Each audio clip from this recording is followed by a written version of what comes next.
haram minar radha'i saking tunggal nusu apa ma barang yahrumu kang haram apa ma minan nasabi saking tunggal nasab. Dadi nak tunggal nusu niku haram berarti nggih haram saking tunggal nasab. Wa fi riwayatin minal wiladah wa fi riwayatin annallaha ila akhiri.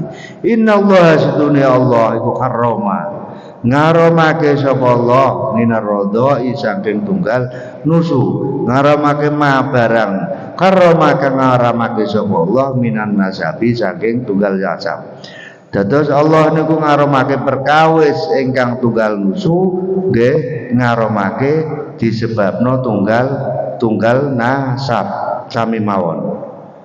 Wa qala lan dawuh sapa Kanjeng Nabi sallallahu alaihi wasallam la tangkih aja nikah sira man ing wong ardha'atuhu kang nusoni ing man sapa imra'atu abika bojo wadone bapak sira.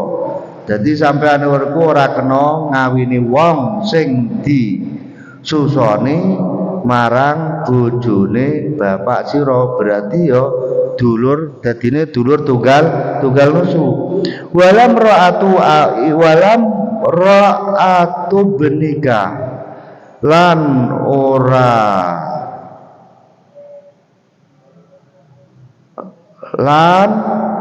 ora kono nikah karo wong wadon sing bojone anak lanang sira. Sing disusoni karo anak lanang bojone anak lanang sira. Walam ra'atu akhika lan ora bojo wadone sedulur lanang sira. Nggih. Nak bojo wadone anak lanang iku berarti watuke putu niku nggih. Qala al-muallif rahimahullahu taala wa nafa'ana bihi wa bi ulumihi fid dharain amin. Babun nafaqati utaiki ku bab nafaqah. At-targhibu utaiki ku demenaken bin nafaqati ing dalem nafaqah. Alal ahli ngatasi bojo wal iyali lan beteh utawa keluarga. Qala Allah taala dawuh sapa Allah taala liyunfik du sa'atin min sa'atihi wa man qudira alaihi rizquhu wal yunfik mimma atahullah la yukallifullahu nafsan illa ma ataha sayaj'alullahu ba'da usri yusra. Liyunfik becik aweh ingon utawa aweh nafaqah sapa du sa'atin wong kang anduweni jamba kajembaran min sa'atihi saking kajembarane dosa. Jadi wongku supaya nafaqoi karo sing diduweni. Waman lan ana becik ngingoni sapa man wong yudira kang den gawe rupek kudira kang den gawe rupek alihi ngatasi menapa rezekine man. Fal yunfik mongko becik nafaqoi sapa man mimma saking barang atahu kang paring ing man sapa Allah Gusti Allah. La yukallifu ora merti sapa Allah Gusti Allah nafsan ing awa-awaan illa ma angin barang ataha kang paring sapa Allah ing nafsun. Saya jalu bakal dadake sapa Allah Gusti Allah ba'da usrin ing dalam sause angel yusron ing gampang.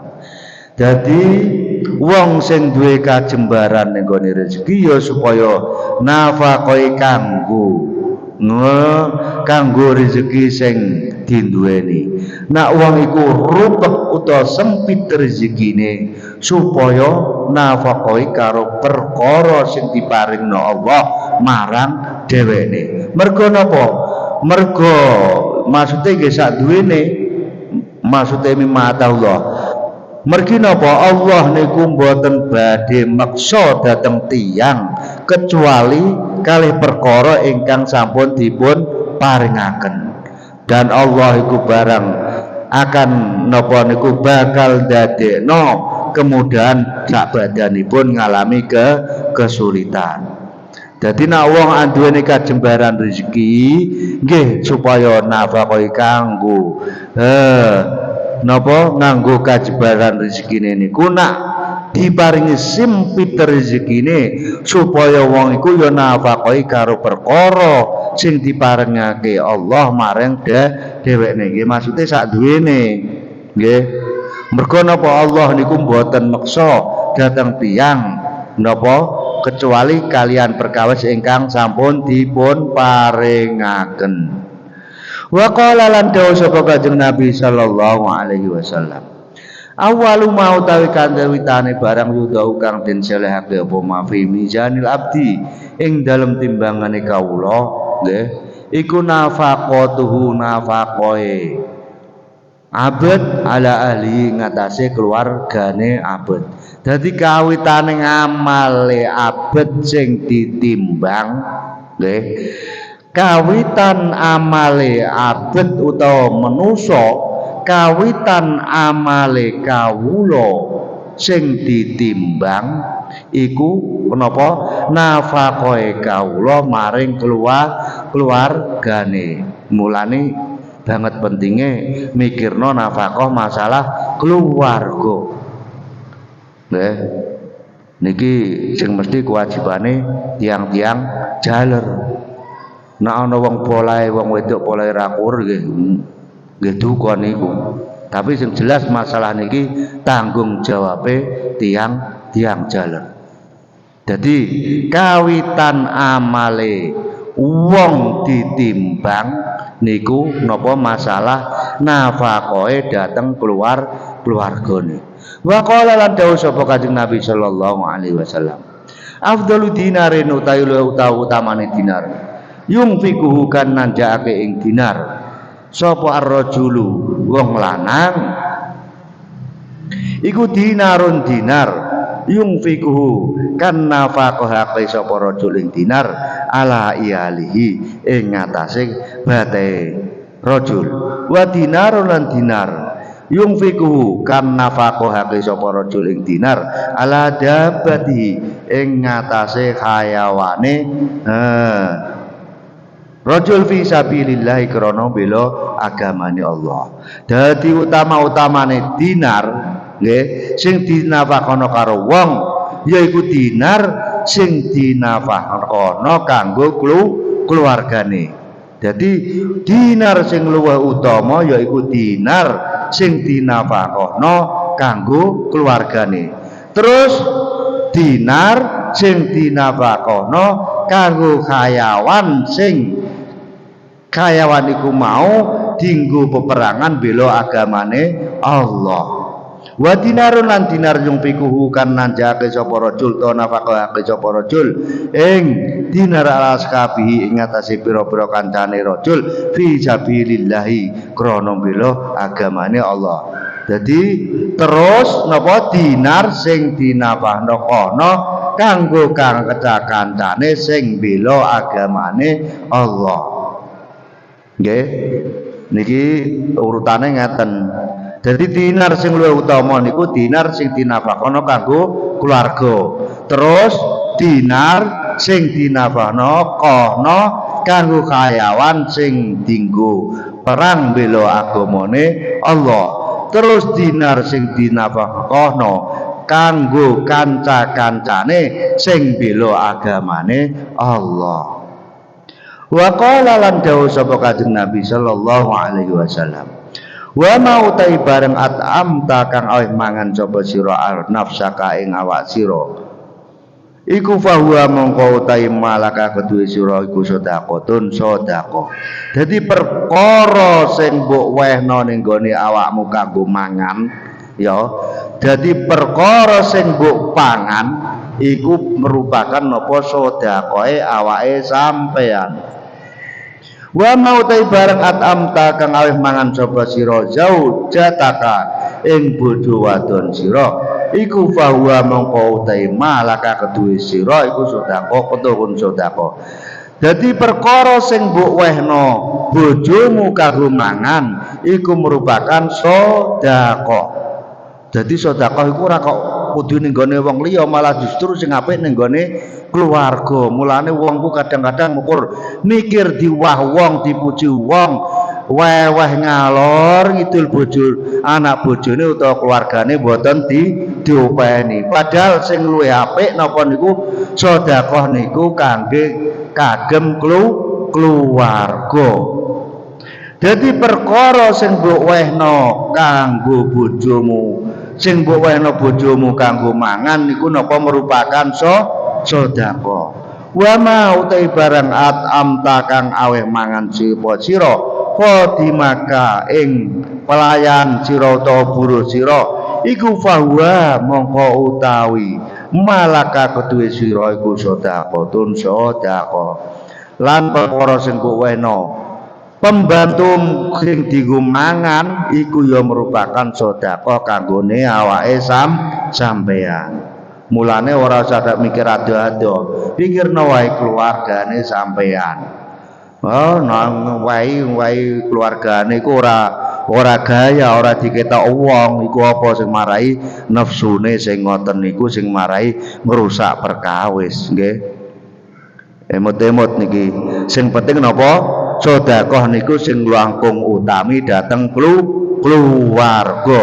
Niki mun kedah dipun nggih cepengan. Pokoke dimut-imut nggih, sedekah sing langkung sae niku dhateng keluarga. Wa qala lan dawuh sapa Kanjeng Nabi sallallahu alaihi wasallam. Al yadul ulya utawi tangan kang dhuwur iku afdhalul utawa minal yati sufla. Saat tinimbang saking tangan kang ngisor, maksude wong sing wae iku luwih apik daripada wong sing diwai. Wabda lan ngawitana sapa sira biman kelawan wong taulu kang nyukupi sapa sira utawa nanggung sapa sira nggih taulu kang nanggung sapa sira ummaka ngawiti ummaka ing ibu sira wa abakalan bapak sira wa uktakalan dulur sira dulur wadon sira wa akhaka lan dulur lanang sira wa adnaka lan wong luwih andhap sira fa adnaka mongko wong kang luwih andhap sira.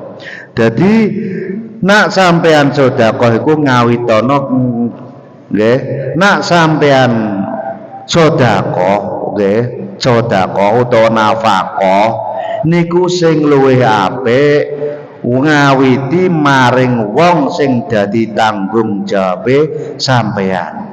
Nggih. Pertama ibu sira, bapak sira, sedulur wadon sira, sedulur lanang sira, wong-wong sing luwih andhap sira. Jadi ngawitana karo wong sing dadi tanggungan sira. Niki masalah nafkah. Wa qala lan dawuh sapa Kanjeng Nabi sallallahu alaihi wasallam, idza bata nalikane suwengi-wengi sapa akadukum salah suci ira kabeh mahmuman kali susah mahmuman tur prihatin min sababil iyali saking sebab pira-pira bateh to keluarga kana mongko ana apa bata iku mau iku afdhal luwih utama indallahi mungguhe Allah min alfi dzarbatin tinimbang saking 1000 pukulan bisaifi kelawang pedang. Dadi nginep suwengi-wengi mikirno napa niku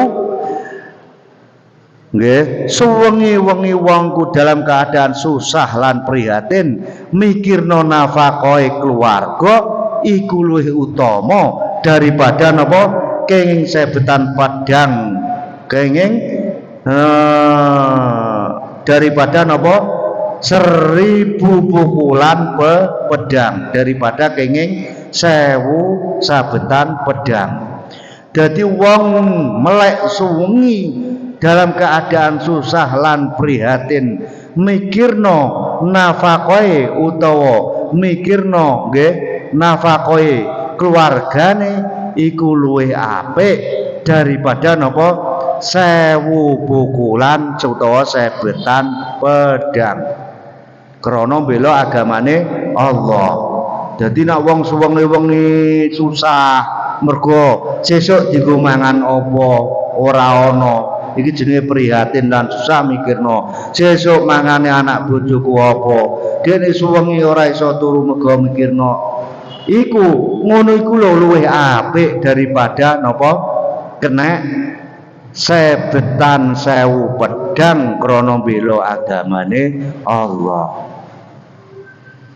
Wa qala lan dawuh sapa Kanjeng Nabi sallallahu alaihi wasallam, ma min yaumin ora ana utawi sedina yusbihu kang manjing esuk sapa ibadu pira-pira kawula fihi ing dalem jam iku illa malakani ang utahi malaikat loro iku yang zilani temurun sapa malakani fayaqulu mongko ngucap sapa akaduhuma salah suwijine malakani oleh ngucap Allahumma ati mungfiqan khalafan nggih Allahumma ati mungfiqan khalafan iki ngucape malaikat sing siji Allahumma do Allah ati kula aturi paring panjenengan mungfiqan ing wong kang nafaqahake artane utawa wong kang aweh nafaqah nggih paring khalafan ing genti. Jadi niki pengucape malaikat siji. Ya Allah, berilah orang-orang ingkang purun nafakaken bandane panjenengan paringi ganti. Nggih. Wa yaqulu lan ngucap sapa al-kharu. Malaikat kang weneh, Allahumma ati mumsikan talafan. Allahumma do Allah. Ati mugi kula mugi panjenengan kula aturi paring mumsikan ing wong kang ngeker dadi ora gelem nafkah nggih ora gelem nafkahake bandane talafan ing rusak niki setiap pagi niku wonten malaikat kalih ingkang turun wonten ing bumi ingkang setunggal niku ngucap Allahumma ati mumfiqan khalafan ingkang setunggal malih niku Allahumma ati mumsikan talafan. Dadi ndongakno wong sing purun nafkah muga-muga diparingi ganti lan wong sing ora gelem sedekah nggih nafkah niku muga-muga ingkang diparingi rusak. Niki dongane malaikat kekalih niku setiap hari ini pun wonten malaikat kalih ingkang ndonga ngoten niku nggih setiap pagi. At-tarhibu taiki iku meden-medene minat taksiri saking pepeko fi nafaqati man ing dalem ngingoni wong ya ulu kang nanggung sapa kang nanggung sapa man utawa wae pangan sapa man.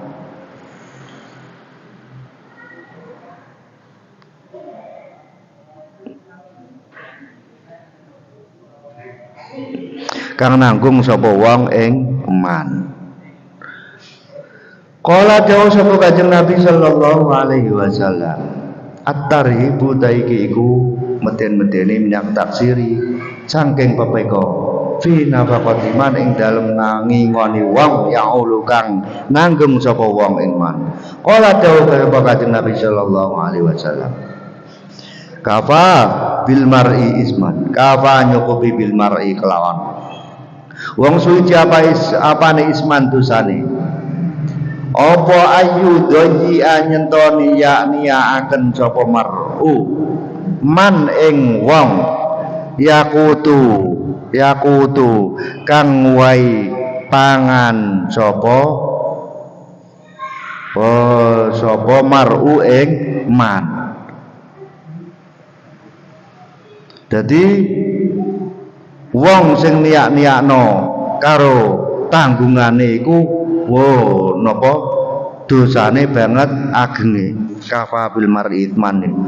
Wa fi riwayatin man yaulu wa qala lan dawuh sapa Kanjeng Nabi sallallahu alaihi wasallam, kullukum utais kabehane sira kabeh iku ra'in wong kang ana.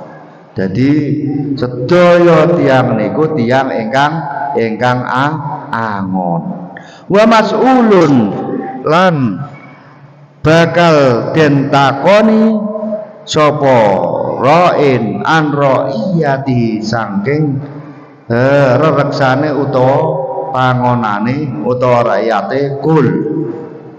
Al imamu utai imam iku ra'in wong kang reksa nggih utawa wong kang angon utawa wong kang jaga. wa mas'ulun lan bakal den takoni an ra'iyati saking rakyate imam. Dadi imam iku duweni tanggung jawab ning gone rakyate benjang ke badhe ditakleti masalah rakyatipun. Warrajulu te wong lanang kurain wong kang reksa utawa wong kang angon utawa wong kang nggih wong kang ngreksa fi ahli ing dalem bojone rajul wa mas'ulun lan bakal den takoni an ra'iyatihi saking rereksane rajul. Dadi wong lanang benjung niku nggih badhe ditakleti masalah bojone nggih. Wal mar'atu utawi wong wadon qura'iyatun wong kang ngreksa utawa wong kang angon fi baiti zaujia ing dalem omahe bojo lanange mar'ah wa mas'ulun lan bakal den takoni an ra'iyati saking rereksane mar'ah. Jadi masalah omahe bojone iku piye benjang bakal dipun takletaken dhateng tiang istri. Wal khadimu tai pelayan qura'in wong kang ngreksa wa mas'ulun lan iku bakal den takoni an ra'iyati saking rereksane ra'in khadim. Jadi pelayan pun niku nggih bakal dipun takloni masalah pendamelane. Qala al-muallif rahimahullahu taala wa nafa'ana bihi wa bi ulumihi bid dharain amin. Babul khadonati utai kiku bab ngeramut. Qala dawu sapa Abdullah ibni Abdullah ibnu Amr bin al-As ja'at teko sapa imra'atun imrong wadon ila Rasulillah maring utusane Allah sallallahu alaihi wasallam. Faqalat mongko matur sapa imra'ah ya Rasulullah, wahai utusane Allah, inna bni setune anak lanang ingsun hadza ya iki ibni iku kana ana sapa ibni iku kana ana apa batni weten ingsun lahu kedue ibni iku yaan wadah. Jadi wetengku iku sebagai wadah kanggone anak lanang anakku. Wa hijrilan ono apa pawengkon ingsun lahu kedue ibnu iku kiwaan omah. Jadi pangkonku iku sebagai rumahe anakku. Wa hijrilan ono apa susu ingsun lahu kedue ibniku sakoan inuman. Wa inna abaulan setune bapake ibni nggih, bapak ibni maksudnya nggih bojone wong wadon iku mau iku telakoni megat sapa ab ing ingsun wa jama lan nyono sapa ab annahu ing setune ab iku yanjiuhu bakal nyepot sapa ab ing ibni minni sangka ingsun nggih. Dan maksudnya nyopot niku mengambil hak asuh. Suatu ketika niku wonten tiang istri ingkang sowan dhateng Kanjeng Nabi, piyambake matur. Wana wetengku iku sebagai napa? Nggih, sebagai wadah kanggone anakku. Lan panggonku iku sebagai rumahe. Lan susuku iku sebagai inumane. Lan bapake bocah iki iku wis megat aku. Nggih. Lan bapak iku nganggep nak dhewekne iku bakal bisa nyopot utawa ngambil hak asuh anak iki sangka aku. Terus Kanjeng Nabi faqala mongko nuli dawuh sapa Kanjeng Nabi sallallahu alaihi wasallam, angti utai sira wadon iku akak luwih ngekakibihi kelawan ibni malam tangtihi selagine ora nikah sapa sira wadon. Dadi wong wedon iku luwih ngekaki anak selagine wong wedon iku ora nikah maneh. Qala al-muallif rahimahullahu taala wa nafa'ana bi wa bi ulumi bidarain amin.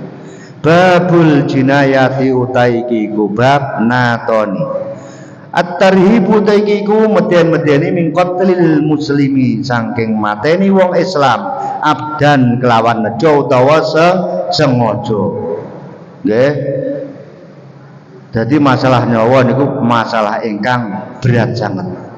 Qala Allah Ta'ala dawuh sapa Allah Ta'ala, wa may yaqtul mu'mina muta'ammidan fajaza'u jahannam khalid. Wa man utai sapa wong iku yaqtul mateni sapa man mukminan ing wong kang iman muta'ammidan kali nejo. Nggih. Nek ana wong mateni wong iman, wong wis iman dengan sengaja, fajaza'uhu mongko utai piwaleseman iku jahannam neraka jahanam.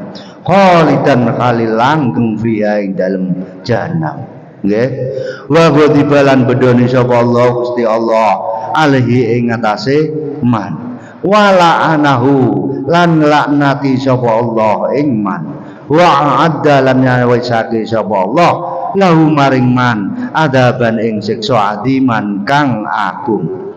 Jadi masalah nyono niku masalah ya Allah kok dipateni iki berat sangat iki napa nggih tanggungane. Dadi nek ana wong mateni wong mukmin nggih iku balesane napa selawase bakal ana ning neraka. Lan Allah bendoni tiang niku wau lan bakal dilaknati dening Allah lan ditawisake napa siksa sing banget agunge kangge tiang niku wau. Nggih, masalah nyawa niku masalah hake Allah. Nek ana wong mateni Allah iku napa balesane niku napa neraka jahanam. Wa qala lan dawuh sapa Kanjeng Nabi sallallahu alaihi wasallam, ijtanibu medhono sira kabeh asaba ing perkara pitu al-mubiqati kang rusak. Jadi dikon ngedohi perkara pitu sing ngrusak. Kila den aturake apa ya Rasulullah, hei utusane Allah, ma wa ma hunna lan iku apa hunna utai sab'al mubiqat. Nggih, perkara pitu sing rusak niku wau napa? Qala dawuh sapa Kanjeng Nabi, asyirku billah. Nomor 1 nyekutokake billahi kelawan Allah. Nggih. Nomor 2 perkara pitu sing rusak niku nyekutokaken dhateng Allah. Wasikru lan sihir. Nomor 2 waqat delun nafsi lan mateni awa-awaan allati harrama kang ngaromake sapa Allah Gusti Allah ing qatlu illa bil haqqi angin kelawan hak. Jadi mateni wong kelawan tanpa hak niku nggih termasuk perkara pitu sing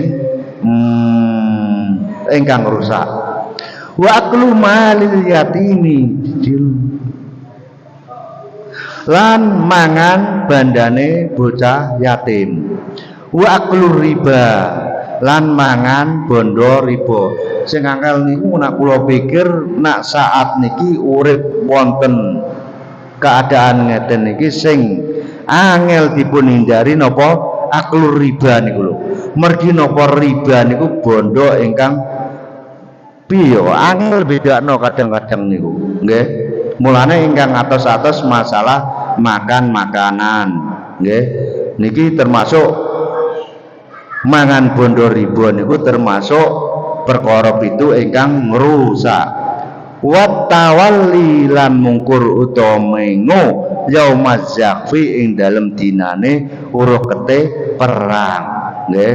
Wa kalita budal perang pas begitu dadaan tempur piyambake malah mundur nggih.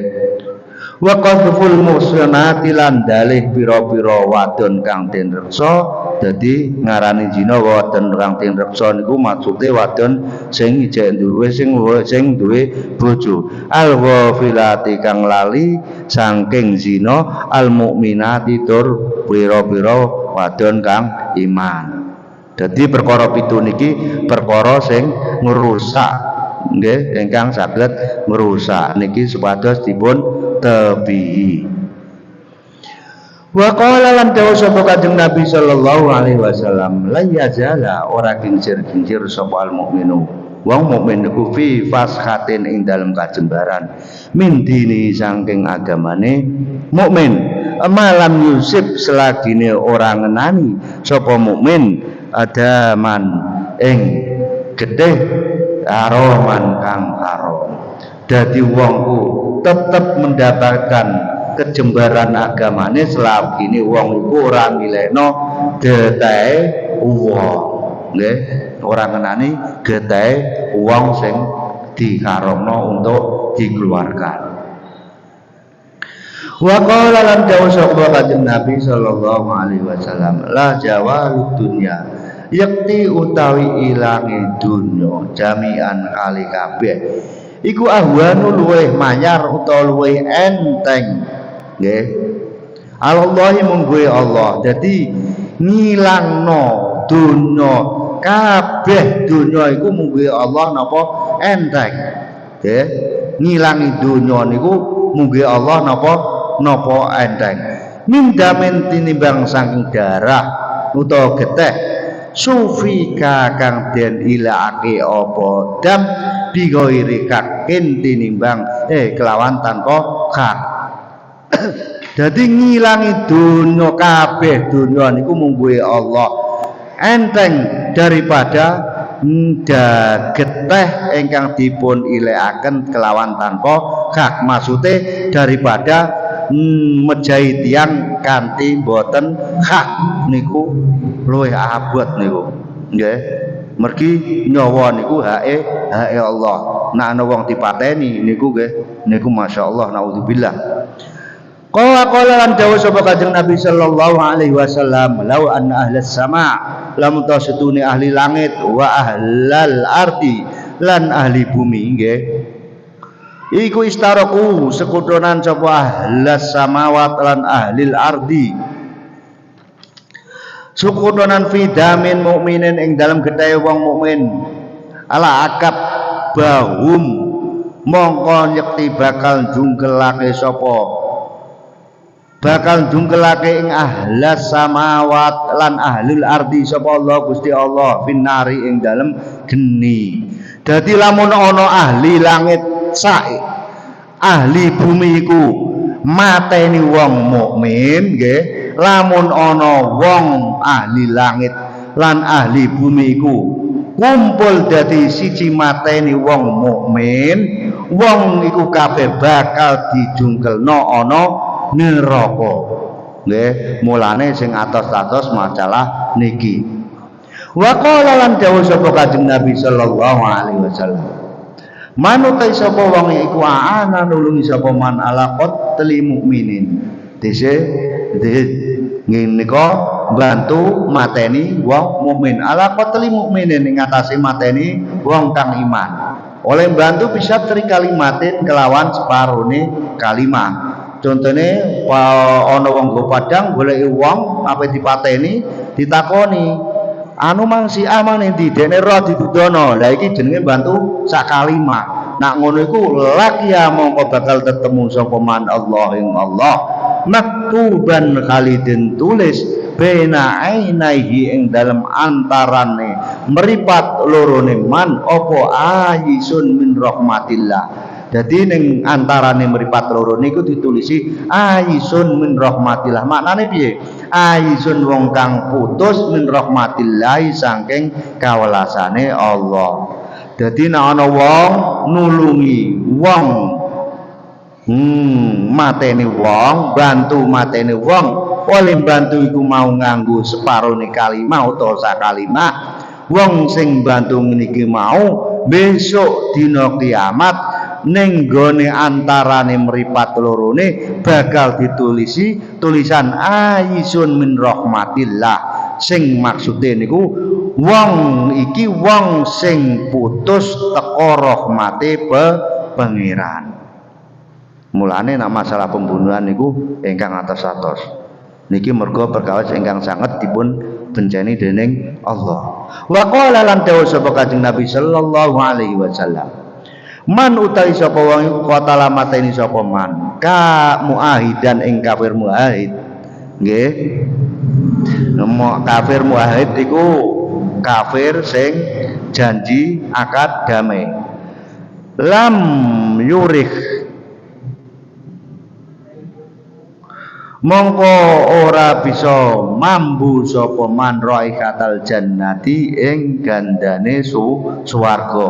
Padahal mateni wong kafir tapi sing wis ngadakno akad perdamaian iki wae besok mboten saged mlebet mboten saged ngambu gandane swarga. Menapa maneh mateni wong mukmin, nggih.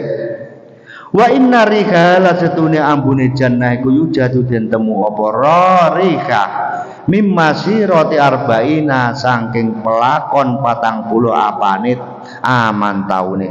Padahal gandane swarga niku iso diambu ngantos jarak pelakon 40 tahun.